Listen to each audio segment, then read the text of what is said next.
ಚಾಮರಾಜನಗರ ಲೋಕಸಭಾ ಕ್ಷೇತ್ರ ಈ ಬಾರಿ ಕದನ ಕುತೂಹಲದ ಕೇಂದ್ರಬಿಂದು. ಕಾರಣ ಮುಖ್ಯಮಂತ್ರಿ ಸಿದ್ದರಾಮಯ್ಯ ಅವರ ಕ್ಷೇತ್ರವೂ ಕೂಡ ಚಾಮರಾಜನಗರ, ಅಂದರೆ ಅವರ ವಿಧಾನಸಭಾ ಕ್ಷೇತ್ರ ಚಾಮರಾಜನಗರ ಕ್ಷೇತ್ರದ ವ್ಯಾಪ್ತಿಗೆ ಬರುತ್ತೆ. ಗೆಲ್ಲಿಸಿಕೊಳ್ಳೋದಕ್ಕೆ ಎಲ್ಲ ಪ್ರಯತ್ನವನ್ನ ಸಿದ್ದರಾಮಯ್ಯ ಅವರು ಮಾಡ್ತಾ ಇದ್ದಾರೆ. ಸದ್ಯ ಶ್ರೀನಿವಾಸ್ ಪ್ರಸಾದ್ ಅವರನ್ನು ಅವರು ಭೇಟಿಯಾಗಿದ್ದಾರೆ. 7 ವರ್ಷಗಳ ಮುನಿಸನ್ನ ಮರೆತು ಶ್ರೀನಿವಾಸ್ ಪ್ರಸಾದ್ ಅವರನ್ನ ಸಿದ್ದರಾಮಯ್ಯ ಅವರು ಭೇಟಿಯಾಗಿದ್ದಾರೆ. ಇದೀಗ ಸಾಕಷ್ಟು ಕುತೂಹಲಕ್ಕೆ ಕಾರಣ ಆಗ್ತಾ ಇದೆ. ಕಾಂಗ್ರೆಸ್ ಅಭ್ಯರ್ಥಿಗೆ ಬೆಂಬಲ ನೀಡಿ ಅಂತ ಮನವಿಯನ್ನ ಕೂಡ ಮಾಡಿದ್ದಾರೆ. ಆ ಮೂಲಕ 7 ವರ್ಷ ಅಂದ್ರೆ ಸಿದ್ದರಾಮಯ್ಯ ಅವರ ಕ್ಯಾಬಿನೆಟ್ನಿಂದ ಶ್ರೀನಿವಾಸ್ ಪ್ರಸಾದ್ ಅವರನ್ನ ತೆಗೆಯಲಾಯಿತು ಅನ್ನೋದು ಶ್ರೀನಿವಾಸ್ ಪ್ರಸಾದ್ ಅವರ ಸಿಟ್ಟಿಗೆ ಕಾರಣ ಆಗಿತ್ತು. ಆ ನಂತರ ಅವರು ಕಾಂಗ್ರೆಸ್ ಬಿಟ್ಟು ಬಂದರು, ಒಂದು ಬೈ ಎಲೆಕ್ಷನ್ ಫೇಸ್ ಮಾಡಿದ್ರು, ಅಂದ್ರೆ ಶಾಸಕ ಸ್ಥಾನಕ್ಕೆ ರಾಜೀನಾಮೆ ಕೊಟ್ಟು ಒಂದು ಬೈ ಎಲೆಕ್ಷನ್ ಫೇಸ್ ಮಾಡಿದ್ರು. ಆ ನಂತರ ಲೋಕಸಭಾ ಎಲೆಕ್ಷನ್ ಅಲ್ಲಿ ಬಿಜೆಪಿ ಅಭ್ಯರ್ಥಿಯಾಗಿ ಕಣಕ್ಕಿಳಿದ್ರು, ಗೆದ್ರು. ಸಿದ್ದರಾಮಯ್ಯನಿಗೆ ಪಾಠ ಕಲಿಸಿದೆ ನಾನು ಅಂತೆಲ್ಲ ಹೇಳಿದ್ರು ಶ್ರೀನಿವಾಸ್ ಪ್ರಸಾದ್. ಅದಾದ ನಂತರ ಇಬ್ಬರು ನಾಯಕರು ಭೇಟಿಯಾಗಿರಲಿಲ್ಲ, ಇವತ್ತು ಭೇಟಿಯಾಗಿದ್ದಾರೆ. ನೋಡ್ತಾ ಇದ್ದೀರಿ, ಚಾಮರಾಜನಗರ ಕಳೆದ ಬಾರಿ ಕೇವಲ 1817 ವೋಟ್ನಲ್ಲಿ ಕಾಂಗ್ರೆಸ್ ಸೋತಂತ ಕ್ಷೇತ್ರ, ಅಥವಾ ಶ್ರೀನಿವಾಸ್ ಪ್ರಸಾದ್ ಗೆದ್ದಿದ್ದು 1817 ವೋಟು ಕೇವಲ. ಸೊ ಅಷ್ಟು ಕಡಿಮೆ ಮಾರ್ಜಿನ್ನ ವಿಕ್ಟರಿ ದಾಖಲಿಸಿರುವಂತ ಕ್ಷೇತ್ರ ಚಾಮರಾಜನಗರ. ಈ ಬಾರಿ ಶ್ರೀನಿವಾಸ್ ಪ್ರಸಾದ್ ರಾಜಕೀಯ ನಿವೃತ್ತಿಯನ್ನು ತೆಗೆದುಕೊಂಡಿದ್ದಾರೆ. ಅವರ ಅಳಿಯಂದಿರ ಪೈಕಿ ಒಬ್ಬರಿಗೆ ಟಿಕೆಟ್ ಸಿಗಬಹುದು ಅನ್ನುವಂಥ ಸಾಧ್ಯತೆ ಇತ್ತು. ಬಿಜೆಪಿ ಟಿಕೆಟ್ ಕೊಟ್ಟಿಲ್ಲ. ಆ ನಂತರ ಶ್ರೀನಿವಾಸ್ ಪ್ರಸಾದ್ ಮುನಿಸಿಕೊಂಡಂಗೆ ಕಾಣ್ತಾ ಇತ್ತು. ಆ ಮುನಿಸಿನ ಲಾಭ ಪಡೆಯೋದಕ್ಕೆ ಕಾಂಗ್ರೆಸ್ ಮುಂದಾಗಿರೋದು ಕಾಣ್ತಾ ಇದೆ.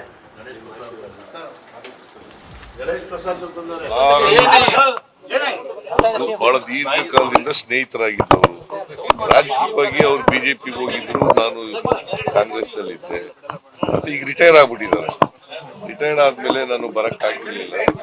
ರಿಟೈರ್ಡ್ ಆದ್ಮೇಲೆ ಮಾತಾಡ್ಸೋಣ, ಮತ್ತೆ ಅವ್ರ ಆರೋಗ್ಯನೂ ವಿಚಾರಿಸೋಣ ಅಂತ ಬಂದೆ.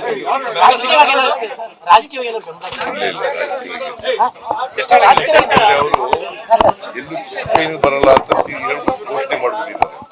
ಯಾವ ಪಕ್ಷಕ್ಕೂ ಹೋಗಲ್ಲ ಅಂತ ಘೋಷಣೆ ಮಾಡ್ಬಿಟ್ಟಿದ್ದಾರೆ. ಅದರಿಂದ ಅವ್ರ ರಾಜಕೀಯ ಚರ್ಚೆ ಮಾಡಲಿಲ್ಲ.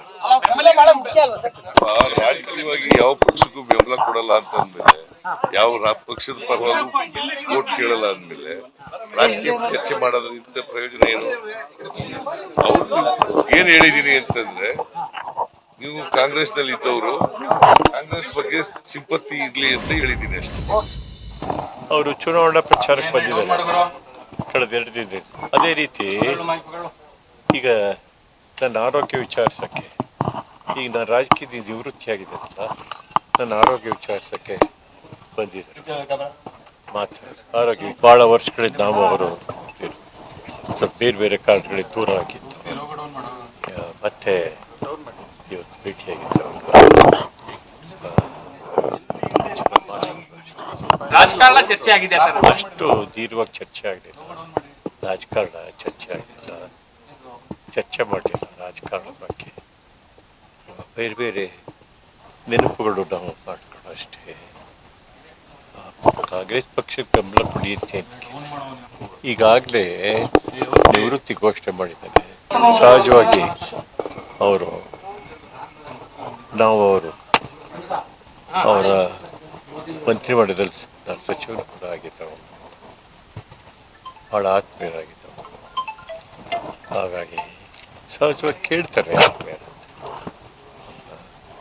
ಪಕ್ಷದ ಸಹಕಾರ ಕೊಡಿ, ಸಾಧ್ಯ ರಾಜಕೀಯದ ನಿವೃತ್ತಿ ಆಗಿದ್ದಾರೆ. ಮನೆಯಿಂದ ಆಚೆಗೆ ಹೋಗ್ತಿಲ್ಲ, ಯಾವ ಪಕ್ಷಕ್ಕೂ ಸೇರಿಲ್ಲ. ನಾನು ಸ್ಪಷ್ಟವಾಗಿ ಹೇಳಿದ್ದೇನೆ, ಯಾವುದೇ ಚುನಾವಣಾ ಪ್ರಚಾರಕ್ಕೆ ಹೋಗಲ್ಲ, ಯಾವುದೇ ರಾಜಕೀಯ ಪಕ್ಷದ ಸಭೆ ಸಮಾರಂಭಗಳು ಹೋಗಲ್ಲ ಅಂತ ಸ್ಪಷ್ಟವಾಗಿ ಹೇಳಿದ್ದಾನೆ. ಅದನ್ನ ಆ ರೀತಿ ಉಳಿಸ್ಕೊಂಡು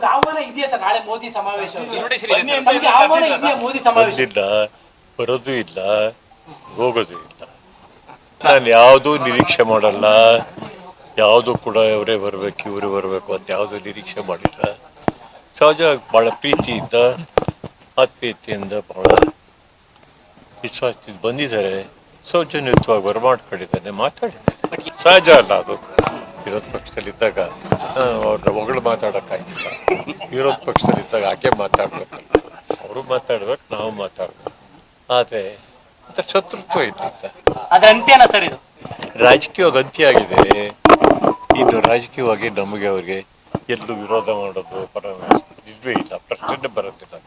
ಯಾರೇ ಆಗಲಿ ಚಾಮರಾಜನಗರ ಕಾಂಗ್ರೆಸ್ ಚೆನ್ನಾಗಿದೆ ಅಂತ ಕೇಳಿದೆ. ಚೆನ್ನಾಗಿದೆ ಅಂತ ಕೇಳಿದೆ. ಈ ಬಗ್ಗೆ ಹೆಚ್ಚಿನ ಡೀಟೇಲ್ ನೀಡೋದಕ್ಕೆ ನಮ್ಮ ಪ್ರತಿನಿಧಿ ರವಿ ಪಾಂಡವಪುರ ನೇರ ಸಂಪರ್ಕದಲ್ಲಿ. ರವಿ, ಶ್ರೀನಿವಾಸ್ ಪ್ರಸಾದ್ ಮತ್ತು ಸಿದ್ದರಾಮಯ್ಯ ಇಬ್ರು ಮಾತನಾಡಿದ್ದನ್ನ ಗಮನಿಸಿದ್ವಿ. ಇಬ್ರು ಹೇಳ್ತಾರೆ ರಾಜಕೀಯ ಚರ್ಚೆ ಆಗಿಲ್ಲ ಅಂತ. ರಾಜಕೀಯ ಚರ್ಚೆ ಆಯ್ತೋ ಬಿಡ್ತೋ, ಆದರೆ ಈ ದೃಶ್ಯಗಳು ಕೊಡುವಂತ ಸಂದೇಶ ಬೇರೆಯದ್ದೇ ಇದೆ ಚಾಮರಾಜನಗರಕ್ಕೆ. ಆ ಮೂಲಕ ಸಿದ್ದರಾಮಯ್ಯ ಅವ್ರದ್ದು ಮಾಸ್ಟರ್ ಸ್ಟ್ರೋಕ್ ಅಂತ ಅನ್ಸುತ್ತೆ. ರಕ್ಷತ್, ಖಂಡಿತವಾಗ್ಲು ರಾಜಕಾರಣದಲ್ಲಿ ಯಾರು ಶತ್ರುಗಳಲ್ಲ, ಯಾರು ಮಿತ್ರರಲ್ಲ ಅನ್ನೋದಕ್ಕೆ ಇವತ್ತಿನ ಈ ಡೆವಲಪ್ಮೆಂಟೇ ಪ್ರಮುಖ ಸಾಕ್ಷಿ. ಶ್ರೀನಿವಾಸ್ ಪ್ರಸಾದ್ ಹಾಗೂ ಸಿದ್ದರಾಮಯ್ಯ ಹೇಗಿದ್ರು ಅಂದ್ರೆ ಕಳೆದ 7 ವರ್ಷಗಳಿಂದ ಹಾವು ಮುಂಗುಸಿ ತರ ಇದ್ರು. ಸಿದ್ದರಾಮಯ್ಯ ಅವ್ರ ಕಂಡ್ರೆ ಶ್ರೀನಿವಾಸ್ ಪ್ರಸಾದ್ ಅವರಿಗೆ, ಶ್ರೀನಿವಾಸ್ ಪ್ರಸಾದ್ ಅವ್ರನ್ನ ಕಂಡ್ರೆ ಸಿದ್ದರಾಮಯ್ಯ ಅವರಿಗೆ ಇಬ್ಬರದ್ದು ಕೂಡ ಪರಸ್ಪರ ವೈರುಧ್ಯಗಳಿದ್ವು. ಶ್ರೀನಿವಾಸ್ ಪ್ರಸಾದ್ ಅವರನ್ನ ಸಚಿವ ಸ್ಥಾನದಿಂದ ಕೆಳಗೆ ಇಳಿಸಿದ್ರು ಅನ್ನೋ ಒಂದು ಕಾರಣಕ್ಕೆ ಶ್ರೀನಿವಾಸ್ ಪ್ರಸಾದ್ ಅವರು ಸಿದ್ದರಾಮಯ್ಯ ವಿರುದ್ಧ ಹರಿಹಾಯುವಂತ ಕೆಲಸಕ್ಕೆ ಮುಂದಾಗಿದ್ರು. ರಾಜೀನಾಮೆ ನೀಡಿ ಉಪಚುನಾವಣೆಯನ್ನು ಕೂಡ ಎದುರಿಸಿದ್ರು. ಆ ಚುನಾವಣೆಯಲ್ಲಿ ಸೋಲನ್ನು ಕೂಡ ಕಂಡಿದ್ರು. ಇದಾದ ಬಳಿಕ ಲೋಕಸಭಾ ಚುನಾವಣೆಗೆ ನಿಂತಿದ್ರು. ಆ ಲೋಕಸಭಾ ಚುನಾವಣೆಯಲ್ಲಿ ಕೂಡ ಶ್ರೀನಿವಾಸ್ ಪ್ರಸಾದ್ ಅವರನ್ನ ಸೋಲಿಸಬೇಕು ಅಂತ ಹೇಳಿ ಸಾಕಷ್ಟು ಹಠಕ್ಕೆ ಬಿದ್ದಂತೆ ಕಾರ್ಯೋನ್ಮುಖರಾಗಿ ಕೆಲಸವನ್ನ ಮಾಡುವಂತ ಕೆಲಸಕ್ಕೆ ಸಿದ್ದರಾಮಯ್ಯ ಅವ್ರ ಅಂಡ್ ಟೀಮ್ ರೆಡಿ ಆಗಿತ್ತು. ಹಾಗೆ ಕೂಡ ಮಾಡಿದ್ರು. ಇದರ ಪರಿಣಾಮ ಕೇವಲ 1817 ಮತಗಳಲ್ಲಿ ಧ್ರುವ ನಾರಾಯಣ ಅವರ ವಿರುದ್ಧ ಶ್ರೀನಿವಾಸ್ ಪ್ರಸಾದ್ ಅವರು ಗೆಲುವನ್ನ ಕಂಡಿದ್ರು. ಅಂದ್ರೆ ಅಷ್ಟು ಪ್ರಯಾಸವಾಗಿ ಗೆದ್ದಂತಹ ಈ ಗೆಲುವನ್ನ ಶ್ರೀನಿವಾಸ್ ಪ್ರಸಾದ್ ಅವರು ನಿಜಕ್ಕೂ ಅರಗಿಸ್ಕೊಂಡಿರ್ಲಿಲ್ಲ. ಆ ಸಂದರ್ಭದಲ್ಲೂ ಕೂಡ ಶ್ರೀನಿವಾಸ್ ಪ್ರಸಾದ್ ಅವರು ಸಿದ್ದರಾಮಯ್ಯ ವಿರುದ್ಧ ಪ್ರತಿ ಹಂತಲ್ಲೂ ಕೂಡ ಟೀಕಿಸುವಂತ ಕೆಲಸಕ್ಕೆ ಮುಂದಾಗ್ತಿದ್ರು. ಇನ್ನು ಅವರ ಅಳಿಯನ ಚುನಾವಣೆಯ ಸಂದರ್ಭ ಅಂದ್ರೆ ನಂಜನಗೂಡು ವಿಧಾನಸಭಾ ಚುನಾವಣೆಯ ಸಂದರ್ಭದಲ್ಲೂ ಕೂಡ ಅಳಿಯನನ್ನ ಗೆಲ್ಲಿಸಿಕೊಳ್ಳುವ ಮೂಲಕ ಶ್ರೀನಿವಾಸ್ ಪ್ರಸಾದ್ ಅವರು ಸ್ಪಷ್ಟ ಸಂದೇಶವನ್ನ ನೀಡಿದ್ರು. ಬಿಜೆಪಿ ಪಕ್ಷಕ್ಕೆ ನಾವು ಸೇರ್ಪಡೆ ಆಗಿರುವ ಕಾರಣಕ್ಕಾಗಿ ಕಾಂಗ್ರೆಸ್ಗೆ ಹಿನ್ನಡೆ ಆಗಿದೆ ಅನ್ನೋದನ್ನ ಸ್ಪಷ್ಟವಾಗಿ ಮನವರಿಕೆ ಮಾಡಿಕೊಡುವಂತ ಕೆಲಸಕ್ಕೆ ಮುಂದಾಗಿದ್ರು. ಇನ್ನು ಹಲವು ಸಂದರ್ಭಗಳಲ್ಲಿ ಸಿದ್ದರಾಮಯ್ಯ ಅವರು ಕೂಡ ಶ್ರೀನಿವಾಸ್ ಪ್ರಸಾದ್ ಅವರ ವಿರುದ್ಧ ಹರಿಹಾಯುವಂತ ಕೆಲಸಕ್ಕೆ ಮುಂದಾಗಿದ್ರು. ಪ್ರತಿ ಹಂತದಲ್ಲೂ ಕೂಡ ಅವರನ್ನ ಟೀಕಿಸುವಂತ ಕೆಲಸಕ್ಕೆ ಮುಂದಾಗಿದ್ರು. ಆದ್ರೆ ಇದೆಲ್ಲ ಬೆಳವಣಿಗೆಗಳ ನಡುವೆ ಇವತ್ತು ಸಿಎಂ ಸಿದ್ದರಾಮಯ್ಯ ಅವರು ವಿ ಶ್ರೀನಿವಾಸ್ ಪ್ರಸಾದ್ ಅವರ ಭೀಮಸದನ ನಿವಾಸಕ್ಕೆ ಭೇಟಿಯನ್ನು ನೀಡಿ ಸುಮಾರು 15 ನಿಮಿಷಗಳ ಕಾಲ ಸುದೀರ್ಘವಾಗಿ ಚರ್ಚೆಯನ್ನು ನಡೆಸಿದ್ದಾರೆ. ಕಾರಣ ಇಷ್ಟೇ, ಇಲ್ಲಿ ಅವಲೋಕಿಸಬೇಕಾದಂಥ ಅಂಶ ಅಂತಂದ್ರೆ ಸಿಎಂ ಸಿದ್ದರಾಮಯ್ಯ ಅವರು ಈ ಬಾರಿ ಶತಾಯ ಗತಾಯ ತನ್ನ ವರ್ಚಸ್ಸನ್ನ ಉಳಿಸ್ಕೊಳ್ಳೇಬೇಕಾಗಿದೆ. ಚಾಮರಾಜನಗರ ಹಾಗೂ ಮೈಸೂರು 2 ಲೋಕಸಭಾ ಕ್ಷೇತ್ರಗಳನ್ನ ಗೆಲ್ಲಿಸಿಕೊಳ್ಳೇಬೇಕಾಗಿದೆ. ಅಂತಹದೊಂದು ಹಠಕ್ಕೆ ಬಿದ್ದಿರುವಂತಹ ಸಿದ್ದರಾಮಯ್ಯನವರು ಈಗಾಗಲೇ 3 ಬಾರಿ ಚುನಾವಣೆ ಘೋಷಣೆ ಆದ ಬಳಿಕ ಮೈಸೂರಿಗೆ ಭೇಟಿಯನ್ನು ನೀಡಿ ಸಾಕಷ್ಟು ಮಂದಿ ತಂತ್ರಗಾರಿಕೆಯಲ್ಲಿ ತೊಡಗಿಕೊಂಡಿದ್ದಾರೆ. ಹಲವು ಮಂದಿ ಬೇರೆ ಬೇರೆ ಪಕ್ಷದ ಅಂದ್ರೆ ಬಿಜೆಪಿ ಹಾಗೂ JDS ಪಕ್ಷದ ನಾಯಕರುಗಳನ್ನ ತನ್ನ ಪಕ್ಷಕ್ಕೆ ಸೇರಿಸಿಕೊಳ್ಳುವಂತ ಕೆಲಸ ಕೂಡ ಮುಂದಾಗಿದ್ದಾರೆ. ಇನ್ನು ಚಾಮರಾಜನಗರ ಲೋಕಸಭಾ ಕ್ಷೇತ್ರದ ವಿಶೇಷತೆ ಅಂತಂದ್ರೆ ಅಲ್ಲಿ ಅವರ ಸ್ನೇಹಿತನ ಮಗ ಅಂದ್ರೆ ಸುನಿಲ್ ಬೋಸ್ ಅವರು ಸ್ಪರ್ಧೆ ಮಾಡಿದ್ದಾರೆ. ಆ ಕಾರಣಕ್ಕಾಗಿ ಸುನಿಲ್ ಬೋಸ್ ಅವ್ರನ್ನ ಗೆಲ್ಲಿಸ್ಕೊಳ್ಬೇಕು ಅನ್ನೋದು, ಜೊತೆಗೆ ವರ್ಣ ವಿಧಾನಸಭಾ ಕ್ಷೇತ್ರ ಚಾಮರಾಜ ಲೋಕಸಭಾ ಕ್ಷೇತ್ರಕ್ಕೆ ಬರುವ ಕಾರಣಕ್ಕಾಗಿ ಚಾಮರಾಜನಗರ ಲೋಕಸಭಾ ಕ್ಷೇತ್ರದಲ್ಲಿ ಅಂದ್ರೆ ವರ್ಣದಲ್ಲಿ ಕೂಡ ಲೀಡ್ ಅನ್ನ ತೆಗೆದುಕೊಳ್ಬೇಕು ಅನ್ನೋದು ಸಿದ್ದರಾಮಯ್ಯ. ಆ ಕಾರಣಕ್ಕಾಗಿ ಸಿದ್ದರಾಮಯ್ಯ ಅವರು ವರ್ಣದ ಸಭೆಯಲ್ಲಿ ಕೂಡ ಹೇಳಿದ್ರು, ನಾನು ಇರ್ಬೇಕೋ ಬೇಡವೋ ಅನ್ನೋ ಒಂದು ಭಾವನಾತ್ಮಕ ಸಂದೇಶವನ್ನು ಕೂಡ ರವಾನೆ ಮಾಡಿದ್ರು. ಇದರ ಬೆನ್ನಲ್ಲೇ ಸದ್ಯ ಈಗ ಶ್ರೀನಿವಾಸ್ ಪ್ರಸಾದ್ ಅವರನ್ನ ಭೇಟಿಯಾಗಿರೋದು ಸಾಕಷ್ಟು ಕುತೂಹಲವನ್ನ ಮೂಡಿಸಿದೆ. ಇನ್ನು ಭೇಟಿಯ ಸಂದರ್ಭದಲ್ಲೂ ಕೂಡ ನಾವು ರಾಜಕಾರಣವನ್ನ ಮಾತಾಡಿಲ್ಲ, ಬೇರೆ ಬೇರೆ ವಿಚಾರಗಳನ್ನ ಮಾತಾಡಿದೀವಿ ಅನ್ನೋ ಮಾತುಗಳನ್ನ ಹೇಳಿದ್ರ ಜೊತೆಗೆ ಕಾಂಗ್ರೆಸ್ನ ಅಂದ್ರೆ ಸಿದ್ದರಾಮಯ್ಯ ಅವರು ಸದ್ಯ ಶ್ರೀನಿವಾಸ್ ಪ್ರಸಾದ್ ಅವರನ್ನ ಭೇಟಿ ನೀಡಿ ಪರಸ್ಪರ ಅವರ ಸಹಕಾರವನ್ನು ಕೊಡಿದ್ದಾರೆ. ಅದೇ ರೀತಿ ಸಹಕಾರ ನೀಡುವುದಾಗಿ ಶ್ರೀನಿವಾಸ್ ಪ್ರಸಾದ್ ಅವರು ಕೂಡ ಪರೋಕ್ಷವಾಗಿ ಹೇಳಿದ್ದಾರೆ.